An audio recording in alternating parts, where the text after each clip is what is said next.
Hello everyone, I am Suraj and welcome back to Delta Defence academy.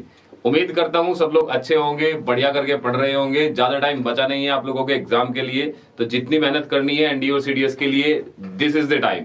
जितनी मेहनत से आप पढ़ सकते हो अभी वो टाइम है। जो आप जितनी मेहनत करेंगे उतने अच्छे आपके मार्क्स आएंगे, और जितने अच्छे आपके रिटर्न में मार्क्स होंगे उतने ही ज्यादा चांसेस होते हैं आपके आफ्टर एसएसबी भी रिकमेंड होने के। तो बेसिकली अपने आप को एक सेफ लाइन के पार पहुंचाने के लिए हमें बस रिटन एग्जाम को पास ही नहीं करना है, उसमें अच्छे से अच्छे मार्क्स जो हैं वो दोस्तों स्कोर करने हैं। और वो मार्क्स स्कोर करने के लिए हमें बेसिकली हमें करना होगा स्मार्ट वर्क। और स्मार्ट वर्क करने के लिए हमें क्या करना होगा कि जो हमारे इंपॉर्टेंट टॉपिक्स हैं, जैसे मैंने आपको बताया था कि मैं एक सीरीज लेके आया हूं जिसमें हम वो सारे इंपॉर्टेंट टॉपिक्स करने वाले हैं जहां से आपके मैक्सिमम नंबर ऑफ क्वेश्चंस जो हैं जीएटी के, यानी कि जीएस पोर्शन फॉर एनडीए और एज वेल एज सीडीएस के भी जो आपके मैक्सिमम क्वेश्चंस है आउट ऑफ ज्योग्राफी, वो इन्हीं सब टॉपिक से आने वाले हैं। तो हम हर एक चीज, हर एक टॉपिक की वो कवर करेंगे जहां से यूपीएससी आपसे कोई भी क्वेश्चन पूछ सकता है। तो जैसे कि कल मैंने आपको एक शुरुआत की थी, हमने एक सीरीज की।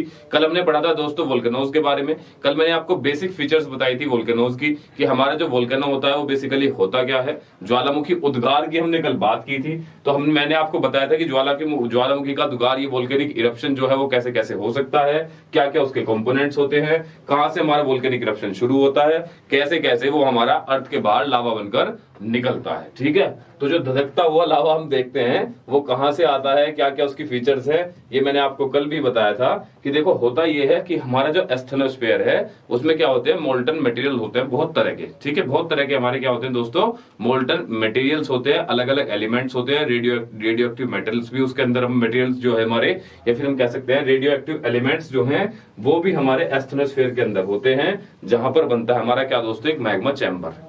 उसी मैग्मा चैम्बर से एक पाइप के थ्रू हमारा क्या आता है दोस्तों, मैग्मा बाहर आता है।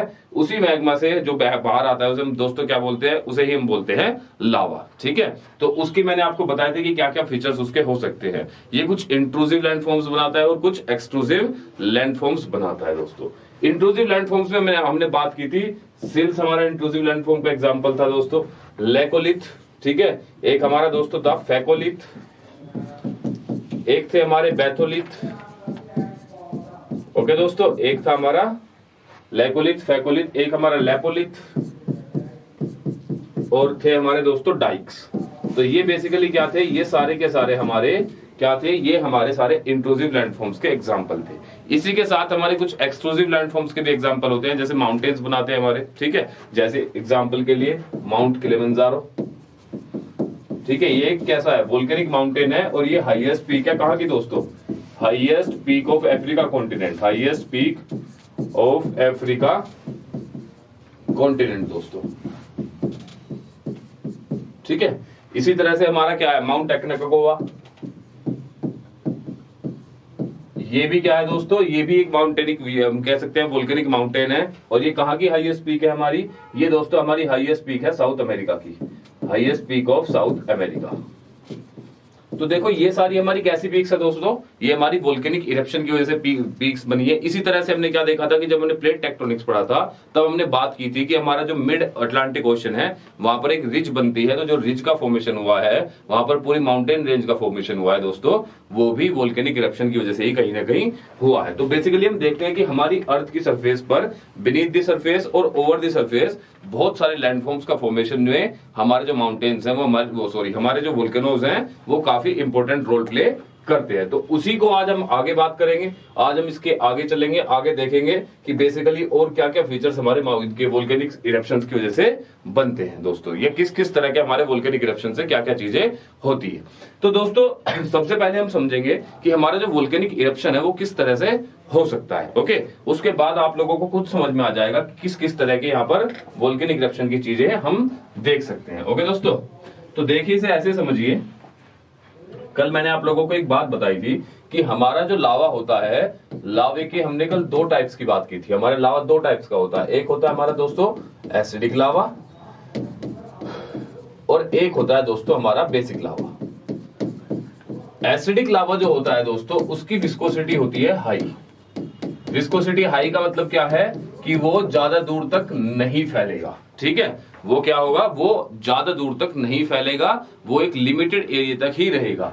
उसकी हाइट जो है बेसिकली वो बढ़ती चली जाएगी। दूसरे हमने जो लावा की बात की थी दोस्तों, वो हमारा कैसा लावा था, वो हमारा लो विस्कस लावा था। जो हमारा बेसिक लावा होता है वो कैसा होता है, लो विस्कस। लो विस्कस का मतलब क्या होता है, जैसे कि पानी जो दूर तक फैलता है। तो जो हमारा लावा दूर तक फैलता है तो वो क्या करता है, वो हमारे लावा के क्या बनाएगा दोस्तों, प्लेट्यूज बनाएगा। ठीक है, जैसे एग्जांपल है हमारा दक्कन प्लेट्यू। ठीक है, बात करेंगे प्लेट्यू होते क्या है, कैसे बनते हैं, इसकी भी हम बात करेंगे दोस्तों। तो देखो जब हमारा हम बात करते हैं कि मान लो जैसे ये हमारा क्या हुआ दोस्तों, ये हमारी अर्थ की सरफेस है और यहां से हमारा वोल्केनिक इरप्शन होता है। तो अगर ये वोल्केनिक इरप्शन हमारा एसिडिक है, इसके अंदर से हमारा कैसा लावा निकल रहा है दोस्तों, एसिडिक लावा निकल रहा है। तो जब ये एसिडिक लावा निकलेगा तो ये बेसिकली इस तरह का एक माउंटेन दोस्तों बना देगा। तो ये बेसिकली क्या होगा, इसकी हाइट बढ़ती चली जाएगी। ओके, इसकी हाइट विल कीप इंक्रीजिंग। ठीक है, तो इस तरह का जब हमारा होगा, जब माउंटेन्स बनते हैं ये इस तरह से हमारी क्या होगी, इसकी हाइट बढ़ती चली जाएगी दोस्तों। ओके, तो ये हमारा कैसा बने, ये हमारा बेसिकली एक कोन नुमा स्ट्रक्चर बन गया। ये क्या हो गया हमारा, जैसे कोन होता है उस तरह की हमारी एक स्ट्रक्चर दोस्तों ये बन गई। ठीक है, इसी को हम क्या बोलते हैं दोस्तों, यही हमारा क्या बनाता है, यही हमारा वोल्केनिक, बेसिकली यही हमारा वोल्केनिक माउंटेन का फॉर्मेशन भी करता है। ठीक है, अब जब हमारे वोल्केनिक माउंटेन का फॉर्मेशन हुआ है, देखो कैसा लावा था ये हमारा एसिडिक लावा था। तो जैसा हमारा ये फॉर्मेशन हुआ है वोल्केनिक माउंटेन का, इसी तरह से हमारे क्या होते हैं, हमारे लावा प्लेन्स भी बन सकते हैं। जैसे कि एग्जांपल हम ले सकते हैं, ऐसा समझ लीजिए आप कि ये हमारा, यहां पर ये हमारी अर्थ की सरफेस है। What is this, this is surface of earth. यहां से हमारा दोस्तों वोल्केनिक इरप्शन शुरू हुआ। कैसा वोल्केनिक इरप्शन है, ये बेसिक लावा यहां से निकल रहा है। जब बेसिक लावा यहां से निकलेगा तो क्या होगा दोस्तों, ये इस तरह से निकलकर दूर तक फैलता रहेगा, क्योंकि इसकी विस्कोसिटी कैसी है, इसकी विस्कोसिटी कम है। तो जब ये दूर तक फैलेगा तो हमारी अर्थ की सरफेस पे क्या बना देगा, एक लेयर बना देगा, और इस लेयर के साथ ही क्या हो जाएगा दोस्तों, ये ठंडा हो जाएगा। तो ये देखो यहाँ पर क्या हो गई, ये एक लेयर बन गई जो अपने आप एक टाइम के बाद क्या हो जाएगी दोस्तों, ठंडी हो जाएगी। तो ये जो लेयर बनी है जिसकी वजह से हमारी अर्थ का सरफेस, जो हमारी अर्थ सरफेस है उसकी जो हाइट है वो बढ़ गई है, जिस लेयर की वजह से हम दक्कन प्लेट्यू होता है। तो बेसिकली एक टेबल लैंड जैसी स्ट्रक्चर ये बना देता है। तो इसे हम बोलते हैं दोस्तों क्या, लावा प्लेट्यू।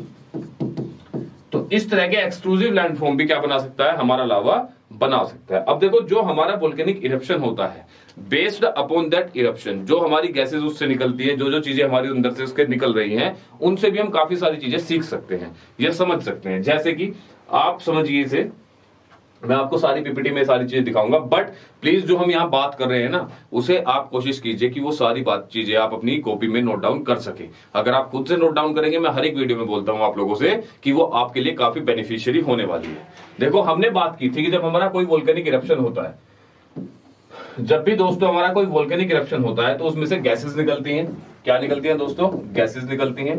कौन कौन सी गैसेस हमारी निकलती हैं, SO2 निकलती है, CO2 निकलती है, कार्बन मोनोऑक्साइड निकलती है, ठीक है, CH4 निकलती है, वाटर वेपर्स निकलती हैं। ये सारी गैसेस हमारी कब निकलती है, जब हमारा वोल्केनिक इरप्शन होता है। अब देखो ये सारी की सारी गैसेस जो है दोस्तों कैसी हैं, ये हमारी ग्रीन हाउस गैसेस है, यानी कि ये क्या करती है, ये हमारी ग्लोबल वार्मिंग बढ़ाती है। अब ग्लोबल वार्मिंग बढ़ती कैसी है सर, सबसे पहला सवाल तो यही आता है कि ग्लोबल वार्मिंग होती क्या है। तो दोस्तों ग्लोबल वार्मिंग क्या होता है कि देखो, ग्लोबल वार्मिंग समझते हैं पहले, फिर आगे चलते हैं कि ग्लोबल वार्मिंग क्या होता है। ग्लोबल वार्मिंग क्या होता है, देखो दोस्तों, ये जैसे हमारी अर्थ की सरफेस है, what is this, this is surface of earth. इसके ऊपर क्या है, हमारी क्या है, एक एटमॉस्फेयर की लेयर है। ये हमारी क्या है दोस्तों, एटमॉस्फेयर की लेयर है, लेयर ऑफ एटमॉस्फेयर। एटमॉस्फेयर क्या है, हमारा एक ब्लैंकेट है जिसके अंदर डिफरेंट डिफरेंट गैसेस होती हैं, जो अर्थ की चारों तरफ फैला हुआ लाइक अ ब्लैंकेट। ठीक है, अब होता क्या है दोस्तों कि हमारे देखो ये सन है, ये मैं हूं, मैंने यहां से अपनी किरणें जो हैं वो भेजनी शुरू की। ठीक है, मेरी किरणें इस एटमॉस्फेयर को पार करते हुए, इस एटमॉस्फेयर को पार करते हुए अर्थ की सरफेस पर पहुंची। ठीक है, अब देखो यहां से एक सवाल आता है, पहला सवाल क्या आता है कि जो सोलर रेडिएशन अर्थ की सरफेस पर आती हैं वो किस फॉर्म में आती हैं, वो लॉन्ग वेव होती हैं या शॉर्ट वेव्स होती हैं। ठीक है, तो सबसे पहला आप याद रखना, हमेशा जब भी सोलर रेडिएशन अर्थ की सरफेस पे आती हैं तो वो शॉर्ट वेव की फॉर्मेशन में आती हैं। ये क्वेश्चन आपका कई बार पहले भी पूछा जा चुका है। ओके दोस्तों, तो कुछ वेव्स जो हमारी, कुछ रेज जो होती है हमारी, वो एटमॉस्फेयर से ही हमारी क्या हो जाती है, वापस हो जाती है, रिफ्लेक्ट बैक हो जाती है। बट कुछ रेज जो होती है हमारी अर्थ की सरफेस पर पहुंचती है। फिर हमारी अर्थ की सरफेस से वो रेज क्या जाती है, हमारे एटमॉस्फेयर की तरफ या हमारी स्पेस की तरफ वापस जाती है। ऑल दो ये सारा फिनोमिना ग्लोबल वार्मिंग सहित मैं आपको हीट बजट में भी पढ़ाने वाला हूं, बट स्टिल एक आप ओवरव्यू समझ सकते हैं। तो देखो, जो हमारी अर्थ की सरफेस से जो वेव्स वापस जाती है, जो रेज वापस जा रही है, ये जाती है, इसे बोलते हैं टेरेस्ट्रियल रेडिएशन। इसे क्या बोलते हैं दोस्तों, इसे बोलते हैं टेरेस्ट्रियल रेडिएशन। और जो हमारी टेरेस्ट्रियल रेडिएशन होती है, ये किस फॉर्म में होती है, ये दोस्तों लॉन्ग वेव्स की फॉर्म में होती है। ऑलवेज रिमेंबर दिस की जो हमारी टेरेस्ट्रियल लैंडफॉर्म्स होती है वो लॉन्ग रेज की फॉर्म में होती है, लॉन्ग वेव्स की फॉर्म में होती है। और जो हमारी सोलर रेडिएशन होती है वो शॉर्ट वेव्स की फॉर्म में होती है। Solar S4 solar and S4 short. हमेशा याद रखना है, कनेक्टिविटी बनी रहेगी कि S4 सोलर रेडिएशन हमेशा शॉर्ट वेव्स में आती है। अब देखो, जब हमारी ये रेज कुछ रिफ्लेक्ट बैक होके वापस जा रही है, तो जो हमारा एटमॉस्फेयर है, ये जो हमारे एटमॉस्फेयर की लेयर है, इस एटमॉस्फेयर की लेयर में एक गैस होती है जिसको हम बोलते हैं कार्बन डाइऑक्साइड। तो इसकी फीचर होती है कि सन रेज को ये नीचे तो आने देती है, शॉर्ट रेज को। जब ये शॉर्ट वेव्स टेरेस्ट्रियल लैंडफॉर्म मतलब टेरेस्ट्रियल वेव्स बन के वापस जाती है, रिफ्लेक्ट बैक होती है, तो ये हमारे एटमॉस्फेयर से इन्हें बाहर नहीं निकलने देती, हमारे एटमॉस्फेयर के अंदर इन्हें क्या कर लेती है दोस्तों, ट्रैप कर लेती है। तो होता क्या है, जब अपने एटमॉस्फेयर के अंदर इन्हें दोस्तों ट्रैप कर लेगी, तो होगा ये कि जो हमारी रेडिएशंस है, इनकी वजह से हमारी जो अर्थ की सरफेस है उसका टेम्परेचर बढ़ना शुरू हो जाता है। और इसे ही दोस्तों, जो हमारी अर्थ की सरफेस का टेम्परेचर बढ़ता है, इसे ही हम क्या बोलते हैं, इसे ही हम ग्लोबल वार्मिंग बोलते हैं। ओके, अब मुझे एक बात बताओ, ये सारी की सारी गैसेस हमारी कैसी हैं, ग्रीन हाउस गैसेस है, यानी कि जो ग्लोबल वार्मिंग करती है, जैसे carbon monoxide, carbon dioxide, sulphur dioxide, ये हमारी कैसी गैसेस है, सारी की सारी हमारी ग्रीन हाउस गैसेस है, इवन वाटर वेपर। ठीक है, तो अब ये जो हमारी ग्रीन हाउस गैसेस है दोस्तों, अब जब वोल्केनिक इरप्शन होगा तो ये सारी गैसेस निकलेंगी। तो जब ये सारी गैसेस निकलेंगी तो टेल मी कि हमारे जो ग्लोबल वार्मिंग है वो बढ़ेगी या घटेगी, पहला सवाल। अब अगर हम प्रैक्टिकली सोचें, according to all these gases, तो ग्लोबल वार्मिंग बढ़नी चाहिए। बट होता क्या है दोस्तों, ग्लोबल वार्मिंग नहीं बढ़ती है, उल्टा ग्लोबल वार्मिंग घटती है। क्यों घटती है वो अभी समझते हैं दोस्तों। आई होप ये जो ग्लोबल वार्मिंग का एक छोटा सा कॉन्सेप्ट मैंने आपको भी बताया, ये आप लोगों को समझ आ गया होगा। ठीक है, चलो बात करते हैं क्यों बढ़ती है। ठीक है, ग्लोबल वार्मिंग का इंक्रीज का रीजन क्या है। देखो, यहां से हमारा वोल्केनिक इरप्शन होगा। ठीक है, जब वोल्केनिक इरप्शन होगा ये हमारा, तो इसमें से ये हमारी सारी की सारी गैसेस निकलेंगी। ठीक है दोस्तों, इन गैसेस से निकलने के अलावा हमारे वोल्केनिक इरप्शन में और क्या निकलता है, गैसेस के अलावा ऐश निकलती है, ऐश, राख निकलती है। ठीक है, राख में डस्ट पार्टिकल भी होते हैं। ठीक है, छोटे छोटे डस्ट पार्टिकल होते हैं जो हमारे क्या होते हैं, हमारे एटमॉस्फेयर में, या जब हम कह सकते हैं कि हमारी जो मतलब बेसिकली एटमॉस्फेयर का जो लोअर लेयर है उसके अंदर वे क्या हो जाते हैं, सस्पेंड हो जाते हैं, मतलब रुक जाते हैं। इतने छोटे पार्टिकल होते हैं कि वो धूल धूल से हमें पूरे एटमॉस्फेयर में दिखाई देती है। अब होता ही है दोस्तों कि वो जो हमारे एटमॉस्फेयर में जो हमारे डस्ट पार्टिकल्स है, कौन से पार्टिकल्स है, डस्ट पार्टिकल्स है, वो SO2 के साथ मिलते हैं। ठीक है, किसके साथ मिलते हैं दोस्तों, SO2 के साथ मिलते हैं। तो जब वो डस्ट पार्टिकल प्लस SO2 मिलते हैं दोस्तों, तो ये एक नई चीज बनाती है। डस्ट पार्टिकल प्लस SO2 मिलकर क्या बनाते हैं दोस्तों, एक नई चीज बनाती है जिसे हम बोलते हैं एरोसोल। ये जो मैं कॉन्सेप्ट आपको बता रहा हूं, ये बहुत इंपॉर्टेंट कॉन्सेप्ट है, और यहां से इससे अप्लाइड आपके कई सारे क्वेश्चंस जो हैं पूछे जा सकते हैं। आपको पता होना चाहिए इस कॉन्सेप्ट के बारे में। ठीक है, तो जब ये एरोसोल बनते हैं तो क्या होगा, हमारे एटमॉस्फेयर के ऊपर एक लेयर बन जाती है एरोसोल की। ओके दोस्तों, किसकी लेयर बन जाती है, एरोसोल की। ये एक लेयर बन गई हमारे एटमॉस्फेयर के ऊपर, एक लेयर एरोसोल की, ये एरोसोल की लेयर है।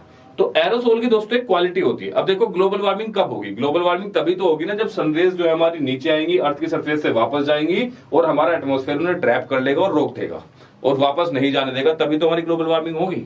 बट अगर वो सनरेज हमारी एटमॉस्फेयर के अंदर आ ही ना पाए तो क्या ग्लोबल वार्मिंग होगी, नहीं होगी, टेम्परेचर नहीं बढ़ेगा।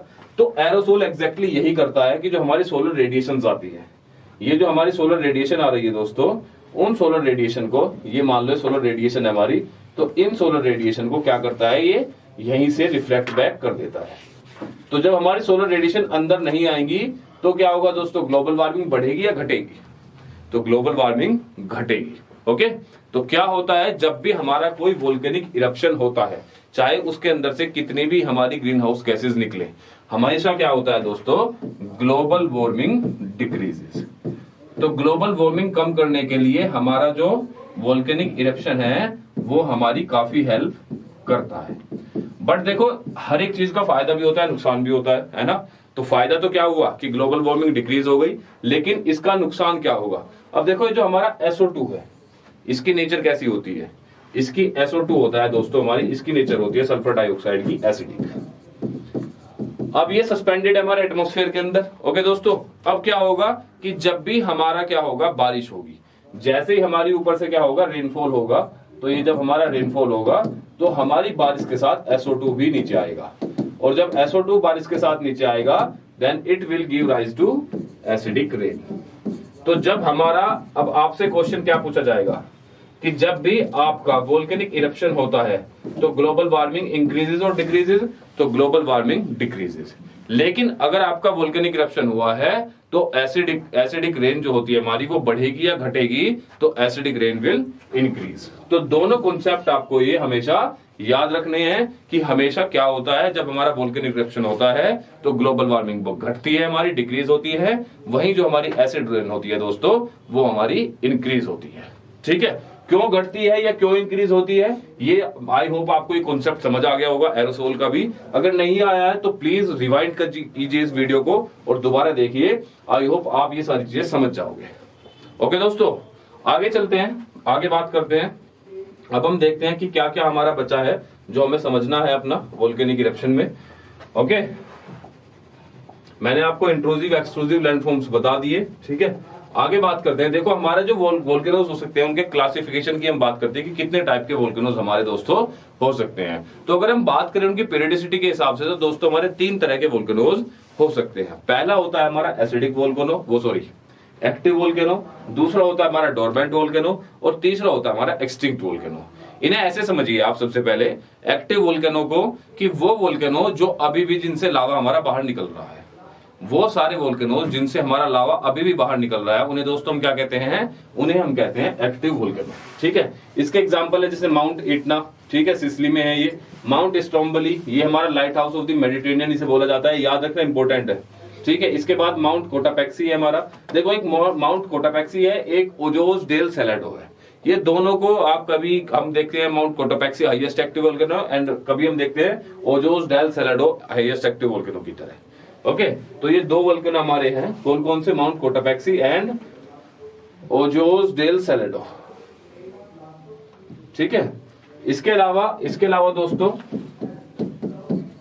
इसके अलावा दूसरा हम बात कर रहे थे, हमने बात की। अब फिर दूसरे होते हैं हमारे डोरमेंट वोल्केनो। देखो डोरमेंट वोल्केनो वो वोल्केनोज है हमारे कि वो कुछ ऐसे है कि अभी करंटली वो इरप्ट नहीं हो रहे हैं, लेकिन उनके अंदर अभी भी उनका जो मैग्मा चैम्बर है उसके मैग्मा चैम्बर में अभी भी क्या है, हमारा मैग्मा है, और कभी भी वोल्केनिक इरप्शन नियर फ्यूचर में वहां से शुरू हो सकता है। तो जो वोल्केनो अभी क्या कह सकते हैं हम उन्हें कि अभी वो सो रहे हैं, जैसे कुंभकर्ण 6 महीने सोता था, 6 महीने जागता था, तो एक कुंभकर्ण की तरह अभी क्या है, अब ये सो रहा है, बट ये कभी भी जाग सकता है, मतलब इससे कभी भी हमारा वोल्केनिक इरप्शन शुरू हो सकता है। तो वो वोल्केनोज हमारे जहां फिलहाल अभी क्या है, अभी कोई वोल्केनिक इरप्शन नहीं हो रहा है, बट नियर फ्यूचर में वहां से पूरी हाई प्रोबेबिलिटी है कि हमारा कभी भी वोल्केनिक इरप्शन शुरू हो सकता है। तीसरे आते हैं दोस्तों हमारे एक्सटिंक्ट वोल्केनो। ये वो वोल्केनो हैं जिनके मैग्मा चैम्बर से मैग्मा जो है वो खत्म हो गया है और पिछले हजारों सालों से वहां पर कोई वोल्केनिक इरप्शन नहीं हुआ है, और आने वाले टाइम पर भी वहां से वोल्केनिक इरप्शन होने के चांसेस बहुत कम है। बट एक टाइम ऐसा था कि वहां से वोल्केनिक इरप्शन हुआ करता था। तो वो सारे वोल्केनोज जो अभी हमारे कौन सी स्टेज में हैं, वो अब कह सकते हो कि डॉक्टर आते हैं ना, जैसे डॉक्टर स्टेथोस्कोप लगाते हैं, देखते हैं, चेक करते हैं, तो जो हमारे यहाँ पर स्टेथोस्कोप लगा के देखा गया तो इसने कहा कि भाई अब मैं जिंदा नहीं हूँ। ठीक है, अब क्या है, अब मैं जिंदा नहीं हूँ। डोरमेंट ने कहा अभी हम जिंदा है, कभी भी वापस आ सकते हैं, और ये तो परमानेंटली अभी चल ही रहे हैं। ठीक है, इनसे तो वोल्केनिक इरप्शन चल ही रहा है। जैसे कि हमने की ना बात, मेडिटेरेनियन में लाइट हाउस है स्ट्रोम्बोली, यहाँ से जो है ना शिप को काफी हेल्प मिलती है कई बार डायरेक्शन को पता करने में, जो हमारे शिप्स होते हैं रात को, क्योंकि ये बहुत दूर से दिखाई देता है। Okay, that's why it is known as lighthouse of the Mediterranean. तो ये 3 टाइप ऑफ वोल्केनोस होते हैं हमारी उसकी पीरियडिसिटी के बेसिस पर, मतलब उनके वोल्केनिक इरप्शन कब हुआ था उसके अकॉर्डिंगली हमने ये 3 तरह के अपने वोल्केनोस जो है दोस्तों ये देखे हैं। ओके, आगे बात करते हैं, नेक्स्ट चलते हैं। आई होप ये आपने समझ लिए होंगे। अब देखो जो हमारा एक्सप्लोजन्स होते हैं, जो हमारे एक्सप्लोजन्स होते हैं, उन एक्सप्लोजन्स के टाइप से भी हमने क्या किया है, बहुत सारे type of different type of volcanoes हमने देखे हैं। सबसे पहले हमने उनका क्लासिफिकेशन जो किया है, देखो सबसे पहले हमारे कौन से आते हैं दोस्तों, सबसे पहले हमने लिया सिंडर और ऐश कोन। ये हमारे वो वोल्केनोज होते हैं जिनसे इरप्शन के टाइम पर सिर्फ और सिर्फ हमारी ऐश यानी कि राख निकलती है, सिर्फ और सिर्फ सॉलिड पार्टिकल्स बाहर निकलते हैं, लावा इसके साथ बाहर नहीं निकलता है। तो वो वोल्केनोज जब उनका इरप्शन होता है, जब उनके इरप्शन में क्या निकलेंगे, सिर्फ और सिर्फ राख निकलेंगी, या कह सकते हैं हम कि सॉलिड डस्ट पार्टिकल्स या उससे सॉलिड पार्टिकल्स जो हैं वो निकलते हैं। उन सारे वोल्केनोज को दोस्तों हम क्या बोलते हैं, सिंडर और ऐश कोन उन्हें हम बोलते हैं। ठीक है, आगे बात करते हैं। देखो दोस्तों हमारा दूसरा होता है लावा कोन। लावा कोन मैंने आपको बताया कि दो तरह के हो सकते हैं, एक एसिडिक कोन और एक बेसिक कोन। एसिडिक कोन वो होता है जहां पर क्या होता है दोस्तों, जिसके अंदर से एसिडिक लावा निकलता है, यानी कि उसकी हाइट हमेशा क्या होगी, एसिडिक कोन की हाइट दोस्तों हमेशा ज्यादा होगी। और बेसिक कोन क्या होगा, उसकी हाइट हमारी हमेशा कम होगी। जैसे कि इसके एग्जांपल हम ले सकते हैं। देखो if I will draw a structure of this, देखो ये हमारा क्या है, एसिडिक कोन है, जिसकी हाइट क्या है, देखो इसका जो लावा है, जब इससे लावा निकल रहा है तो ये लावा दूर तक नहीं फैल रहा है दोस्तों। ये लावा क्या है, ये लावा यहीं पर चिपक जा रहा है, ऐसे निकल के यहीं ऐसे गिर जा रहा है, जिसकी वजह से रेगुलरली क्या हो रही है दोस्तों, इसकी हाइट इंक्रीज हो रही है और ये एक माउंटेन की तरह आगे बन जाएगा। तो जो हमारा इस तरह का कोन होता है उसे दोस्तों हम क्या बोलते हैं, उसे हम एसिडिक कोन बोलते हैं। ठीक है, जिसमें उसकी हाइट इंक्रीज होती है और लावा हमारा ज्यादा दूर तक फ्लो नहीं करता, क्योंकि कैसा लावा है, एसिडिक लावा है, जिसकी विस्कोसिटी कैसी है दोस्तों, हाई विस्कोसिटी है। ओके, इसके बाद हमारा दूसरा आता है, देखो दोस्तों बेसिक कोन। बेसिक कोन में क्या होता है, हमारा जो लावा होता है उसकी विस्कोसिटी कैसी होती है, उसकी विस्कोसिटी होती है लो। बेसिक लावा इससे निकलता है तो ये हमारा प्लेट्यूज का फॉर्मेशन अपने साइड में करता है, यानी कि पानी की तरह बहता रहता है। ओके दोस्तों, तो ये हमारा दूसरा कौन सा होता है, लावा प्लेट्यू, जो बेसिकली इसका एग्जांपल इंडिया के अंदर क्या है, दक्कन प्लेट्यू। तो ये किसका एग्जांपल है, ये हमारे बेसिकली ये हमारे बेसिक कोन का एग्जांपल है। देखो दोस्तों बेसिक कोन का एक और एग्जांपल हम देख सकते हैं, बेसिक कोन के एग्जांपल हम एक और देख सकते हैं। फॉर एग्जांपल हम इसे ऐसे बना सकते हैं कि आप मान लो कि हमारी अर्थ सरफेस थी, ठीक है, हमारा वोल्केनिक इरप्शन होना शुरू होता है, ये हमारा वोल्केनिक इरप्शन दोस्तों होता है। वोल्केनिक इरप्शन होने के बाद देखो ये इस तरह से एक यहां से देखो, जैसे एक शील्ड होती है ना, एक वॉरियर की शील्ड होती है, कैप्टन अमेरिका की शील्ड देखी है, जैसे कैप्टन अमेरिका की शील्ड है एवेंजर में, उस तरह की शील्ड, वो जो शील्ड होती है ना, उस तरह की शील्ड का फॉर्मेशन हो गया। देखो तो ये शील्ड का फॉर्मेशन हुआ। तो ये हमेशा कैसा लावा करता है शील्ड का फॉर्मेशन, ये शील्ड का फॉर्मेशन बीच से उठा हुआ और साइड में इस तरह से झुका हुआ ऐसे साइड में डिक्लाइन हो जाता है। तो ऊपर से जब आप इसे देखते हैं, हेलीकॉप्टर से जब हम इसे देखते हैं, तो ये हमें बिल्कुल एक शील्ड की तरह नजर आता है। तो ये भी हमारे बेसिक लावा की ही फीचर होती है, जिसे हम क्या बोलते हैं दोस्तों, शील्ड कोन भी बोलते हैं। शील्ड कोन कौन सा लावा बनाता है, formed by basic lava, formed by basic, formed by basic लावा। ठीक है, तो बेसिक लावा इसका फॉर्मेशन करता है।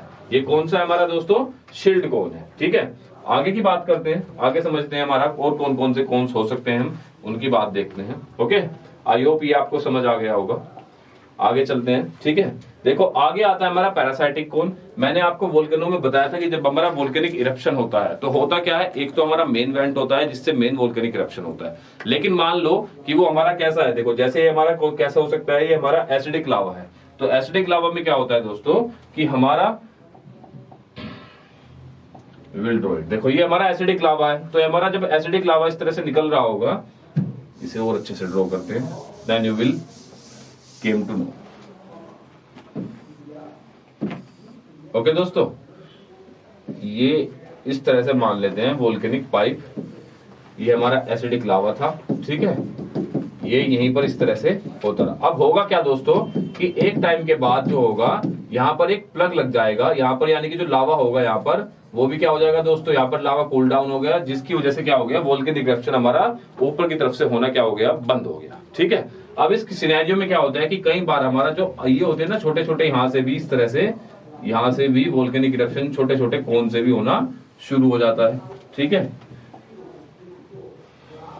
ये मान लो इन छोटे छोटे कोन से यहाँ से हमारा वोल्केनिक इरप्शन लावा निकलना शुरू हो गया। तो मेन लावा हमारा यहाँ से निकल रहा है, बट साथ साथ क्या है, इन छोटे छोटे कोन से भी हमारा लावा निकल रहा है। तो ये जो छोटे छोटे कोन है जिनसे हमारा लावा निकल रहा है, छोटे छोटे वेंट जो बने हैं, इन्हीं वेंट को दोस्तों हम क्या बोलते हैं, इन्हीं वेंट को हम पैरासाइटिक कोन बोलते हैं। ओके दोस्तों, इन्हें हम क्या बोलते हैं, पैरासाइटिक कोन बोलते हैं।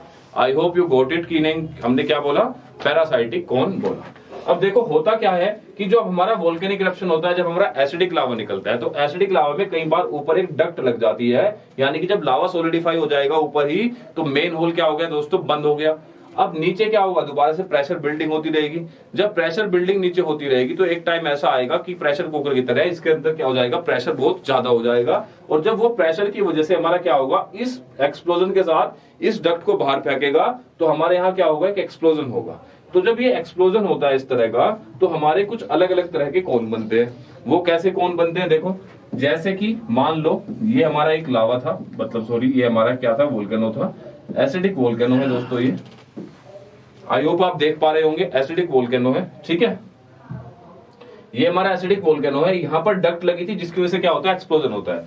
जब एक्सप्लोजन होगा तो होगा क्या कि ये हमारी जो शेप है ना, वो शेप हमारी कुछ इस तरह से आ जाएगी, ये टूट के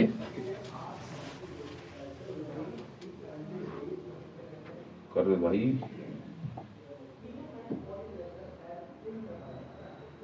wait just a minute. Okay, तो हमारे देखो कुछ शेप जो है ना इस तरह की आ जाएगी, जैसे एक क्रेटर की शेप होती है ना, इस तरह की शेप जो हमारी आ जाती है यहाँ पर।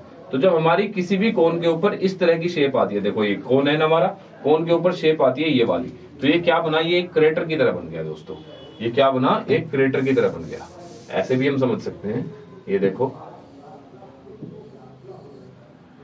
ये इस तरह से बना दोस्तों। ओके, तो ये जो हमारा देखो ये क्या हो गया, ये क्रेटर का क्रिएशन हो गया। तो इसे हमने क्या बोला, इसे हमने क्रेटर ही बोला दोस्तों। इसे हमने क्या बोला, क्रेटर बोला। जो क्रेटर होता है ना, इसकी जो डायमीटर होती है वो अप टू 21 किलोमीटर हो सकती है दोस्तों, अप टू 21 किलोमीटर इसकी डायमीटर हो सकती है। अब होता क्या है, देखो हमारा मान लो वोल्केनिक इरप्शन जो है वो रुक गया। अब जब वोल्केनिक इरप्शन दोस्तों रुक जाएगा, तो जैसे बारिश होती है कई बार, तो यहाँ पर मान लो बारिश होती है, तो बारिश की वजह से क्या होगा, यहाँ पर हमारी क्या हुई, ये बारिश हुई, और बारिश की वजह से यहाँ पर पानी इकट्ठा हमारा इस क्रेटर में हो गया, ठीक है। तो जब इस क्रेटर में पानी इकट्ठा हुआ है, तो यहाँ पर क्या बन गई दोस्तों, एक लेक का फॉर्मेशन हो जाता है। और ये जो हमारी लेक बनी है, इसी लेक को दोस्तों हमने क्या नाम दिया है, इसी लेक को हमने नाम दिया है क्रेटर लेक, ठीक है। समझ आ गई बात। इस लेक को हमने क्या नाम दिया है दोस्तों, इस लेक को हम नाम देते हैं क्रेटर लेक। अब कई बार क्या होता है, जो वोल्केनिक इरप्शन जो हमारा क्रेटर बना है, इस क्रेटर से अब मान लो ये तो एक क्रेटर था, अब दोबारा कोई एक्सप्लोजन होता है और इस क्रेटर की जो डायमीटर है दोस्तों वो और भी ज्यादा बड़ी हो जाती है। हमने क्या कहा था कि क्रेटर की जो मैक्सिमम डायमीटर होती है वो 21 किलोमीटर तक होती है। ओके, अब इसकी डायमीटर जो बढ़कर 21 किलोमीटर से दोस्तों ज्यादा हो गई है। जब इसकी डायमीटर बढ़कर 21 किलोमीटर से ज्यादा हो जाती है, तो इस क्रेटर को हम एक नया नाम देते हैं, जिसे हम बोलते हैं दोस्तों कार्लडेरा। क्या नाम दिया दोस्तों हमने इसे, कार्लडेरा। आई होप आपको ये बात समझ आ गई होगी। प्लीज इस डायग्राम को खुद से भी आप अपनी कॉपी में एक बना लीजिए, ठीक है। काफी काम आपके डायग्राम आने वाला है, काफी सारे कॉन्सेप्ट आपके इस डायग्राम से क्लियर होने वाले हैं। ओके दोस्तों, आई होप कि आपको ये सारी चीजें समझ आ गई होंगी। आगे चलते हैं, आगे बात करते हैं। तो ये देखो दोस्तों हमारे क्या थे, acidic cone, basic cone and parasitic cone, इन सब की दोस्तों हमने बात की है। आगे चलते हैं, नेक्स्ट देखते हैं। देखो तीसरा जो चौथा टाइप का हमारा कोन आता है दोस्तों, वो होता है हमारा कंपोजिट कोन या फिर स्ट्रेटो कोन। अभी जो कंपोजिट कोन या स्ट्रेटो कोन होता है, देखो इसमें होता क्या है कि इसमें हमारे दोनों टाइप के एक्सप्लोजन होते हैं दोस्तों, मतलब दोनों तरह का हमारा वोल्केनिक इरप्शन होता है। जब हमारा एसिडिक वोल्केनिक इरप्शन होता है दोस्तों, तो कैसा होता है कि उसमें एक्सप्लोजन्स होते हैं। जब हमारा बेसिक लावा का इरप्शन होता है, तो उसके अंदर दोस्तों क्या होता है, वो साइलेंट होता है, यानी कि फिसर इरप्शन होता है। फिसर इरप्शन यानी कि धीरे धीरे करके थोड़ा थोड़ा लावा जो है वो निकलता रहता है, धीरे धीरे करके। ओके, तो देखो जब हमारे थोड़ा थोड़ा लावा निकलेगा, तो होगा क्या कि हमारा एक कोन बनेगा हमारा, ऐसे हम बना सकते हैं, कोन बनेगा जिसके अंदर डिफरेंट लेयर्स होंगी लावा की, ठीक है। एसिडिक लावा की भी लेयर होंगी और बेसिक लावा की भी दोस्तों लेयर्स होंगी। ऐश की भी हमारे साथ वहां पर लेयर्स होंगी। ऐश मतलब जो सिंडर कोन वाली ऐश निकली थी ना सबसे पहले, उसकी भी लेयर होंगी। तो जब हमारी ऐसी ऑल्टरनेट लेयर बनती है, जब किसी वोल्केनिक इरेप्शन पर हमारी सिंडर कोन या ऐश कोन वाली लेयर भी आती है, एसिडिक वोल्केनो या एसिडिक लावा की भी लेयर आती है और बेसिक लावा की भी लेयर आती है, तो वो जो हमारा कोन बनता है उसी कोन को दोस्तों हम क्या कहते हैं, कंपोजिट कोन कहते हैं। ठीक है, समझ आ गई ना बात। तो यहां पर बेसिकली क्या हुआ है, हमारा देखो इसमें हमारा एसिडिक लावा भी निकला है, बेसिक लावा भी निकला है और ऐश की जो लेयर होती है वो भी लेयर इसके ऊपर हमारी बनी है। तो इसे हमने दोस्तों क्या बोल दिया, कंपोजिट कोन बोल दिया। ओके, अब देखो अदर इंपॉर्टेंट फीचर्स की अगर मैं बात करूं तो मैंने आपको बताया, क्रेटर बताया, ये एक्सक्लूसिव लैंडफॉर्म है हमारे किसी भी वोल्केनिक इरप्शन का। कोल्डेरा भी मैंने आपको समझाया, ये क्या होता है, ये क्रेटर से ही बड़ा होता है। ठीक है, उसे हम क्या बोल देते हैं दोस्तों, कोल्डेरा बोल देते हैं। ओके, आप इसे ड्रॉ करना चाहे तो ड्रॉ कर लीजिए। समझ गए होंगे, आई होप कि आपको ये क्लियर हो गई होंगी चीजें। ठीक है, काफी आसान है, इतना मुश्किल नहीं है। ओके, आगे बात करते हैं। देखो दो और इंपॉर्टेंट फीचर्स आती है हमारे जो वोल्केनोज की वजह से कहीं ना कहीं मैग्मा की वजह से हमें देखने को मिलती हैं, जिन्हें दोस्तों हम क्या बोलते हैं, हॉट स्प्रिंग और गीजर्स के नाम से जानते हैं। आपने देखा होगा ना बहुत सारी जगह, जैसे कसोल जाते हैं हम घूमने, ठीक है, कसोल में मणिकर्णा गुरुद्वारा साहिब है, वहां पर हम क्या देखते हैं कि वहां पर जो लंगर के लिए जो खाना बनाया जाता है दोस्तों, वो वहां पर नीचे से ग्राउंड वाटर निकलता है जो 100 डिग्री के आसपास टेम्परेचर होता है और वहां पर लगभग सारा चावल वगैरह आपके उसी पानी में वो लोग पकाते हैं। तो ये इतना गर्म पानी अर्थ के नीचे से आता कैसे है, तो ये जो गर्म पानी नीचे से आता है अर्थ के, इन्हें हम बोलते हैं दोस्तों हॉट स्प्रिंग या गीजर्स के नाम से इन्हें हम जानते हैं। देखो जब होता ये है कि हमारा जो अंडरग्राउंड वाटर है दोस्तों, वो अंडरग्राउंड वाटर के नीचे क्या हो रहा है, हमारा मैग्मा है, ठीक है, एस्थेनोस्फीयर है, टेम्परेचर इंक्रीज होता है तो हमारा अंडरग्राउंड वाटर दोस्तों गर्म होना शुरू हो जाता है। अब जब अंडरग्राउंड वाटर बॉइलिंग पॉइंट तक गर्म होता है तो गर्म होने के बाद क्या होता है, वो ऊपर उठना शुरू हो जाता है। ठीक है, प्रेशर बनता है जिसकी वजह से क्या होता है दोस्तों, ऊपर आने की कोशिश करता है। अब जहां से भी उसे अर्थ क्रस्ट से निकलने की जगह मिलती है, वो हमारा अंडरग्राउंड वाटर वहीं से बाहर निकलना शुरू हो जाता है। ठीक है, तो जब हमारा अंडरग्राउंड वाटर स्मूथली अर्थ के नीचे से इस तरह से निकलना शुरू हो जाता है और जिसका टेम्परेचर लगभग बॉइलिंग पॉइंट के 100 डिग्री सेल्सियस के आसपास होता है, तो उसी गर्म पानी को जो हमारी अर्थ के नीचे से निकल रहा है उसी दोस्तों हम क्या बोलते हैं, हॉट स्प्रिंग बोलते हैं। तो इसके हमारे इंडिया के अंदर बहुत सारे ऐसे एग्जांपल्स हैं जहां पर आपको हॉट स्प्रिंग देखने को मिलता है। जैसे कि मैंने आपको बताया कसोल में मणिकर्णा गुरुद्वारा साहिब है, ठीक है, इसी तरह कई सारे ऐसे गुरुद्वारे हैं जहां पर आपको हॉट स्प्रिंग देखने को मिलता है। उसी तरह से जब हम गीजर्स की बात करते हैं तो देखो ये है तो हॉट स्प्रिंग ही, बट इसका टेम्परेचर थोड़ा और ज्यादा हो गया। जब इसका टेम्परेचर थोड़ा और ज्यादा हो गया तो हमारी अर्थ सरफेस के नीचे ही पानी किस चीज में बदल गया दोस्तों, वाटर वेपर्स में बदल गया। अब जब वाटर वेपर्स को ऊपर निकलने की जगह नहीं मिली, जैसे हमने बात की थी ना प्रेशर कुकर वाला फिनोमेना यहाँ पर हो गया। अब प्रेशर कुकर को जब बाहर मतलब जो प्रेशर अर्थ की सरफेस के नीचे बन रहा है उसे बाहर निकलने की जगह नहीं मिलती है, तो क्या करता है वो एक एक्सप्लोजन के साथ अर्थ की क्रस्ट को तोड़ता है और अर्थ की क्रस्ट को तोड़कर बाहर निकलना शुरू हो जाता है। तो इसमें स्टीम और वाटर मतलब वाटर और स्टीम दोनों साथ में बाहर निकलती है और जो बहुत ज्यादा मतलब बियॉन्ड बॉइलिंग पॉइंट तक हॉट होता है और वो हमारा क्या करता है, एक्सप्लोजन के साथ बाहर निकल जाता है। तो देखो हमें यहां से दो चीज समझनी है कि जब हॉट स्प्रिंग निकलते हैं हमारे, तो हॉट स्प्रिंग से जो पानी निकलता है गर्म पानी, वो विदाउट एन एक्सप्लोजन बाहर आता है। ओके दोस्तों, वहीं जब गीजर्स की हम बात करते हैं तो गीजर्स से जो पानी बाहर आता है वो विद एन एक्सप्लोजन बाहर आता है, यानी कि वो अर्थ की क्रस्ट को उस एक्सेसिव प्रेशर जो बना है उसके साथ अर्थ की क्रस्ट को तोड़ के वो दोस्तों बाहर निकलता है। इसके अलावा आपको कई बार है ना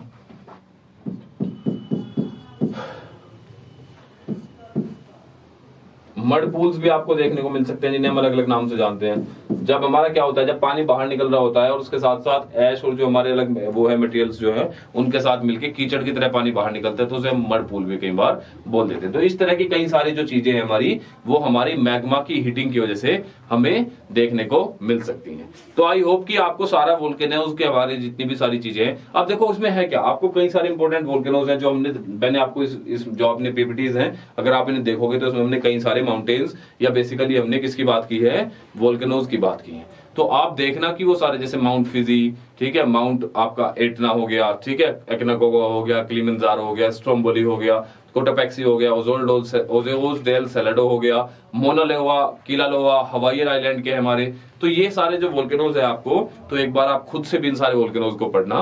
बाकी मिलते हैं अपने नेक्स्ट सेशन में विद सम न्यू टॉपिक, ठीक है। आई होप ये सारी चीजें आपको समझ आई होगी। प्लीज कीप वर्किंग हार्ड, ठीक है। जितनी आप ज्यादा मेहनत करेंगे उतने ही ज्यादा चांसेस होंगे। एंड एक बार फिर मैं आपको बताना चाहूंगा कि जैसे हमने आपको प्रॉमिस किया था कि हम मैथ्स और इंग्लिश की भी क्लासेस लेकर आएंगे, साथ ही मैं आप लोगों के लिए प्रीवियस 10 ईयर क्वेश्चंस की भी एक सीरीज लेके आऊंगा, डिफरेंट सब्जेक्ट की, जो एक मैराथन क्लासेस होंगी। तो आपको बता दिया जाएगा, लाइव क्लासेस होंगी। प्लीज जुड़िएगा, आपके लिए ज्यादा से ज्यादा काम किया जाएगा और आई होप आपको उसमें काफी ज्यादा हेल्प आपके एग्जाम पॉइंट ऑफ व्यू से आपको मिलेगी। तो मिलते हैं हमारे नेक्स्ट सेशन में। जय हिंद दोस्तों।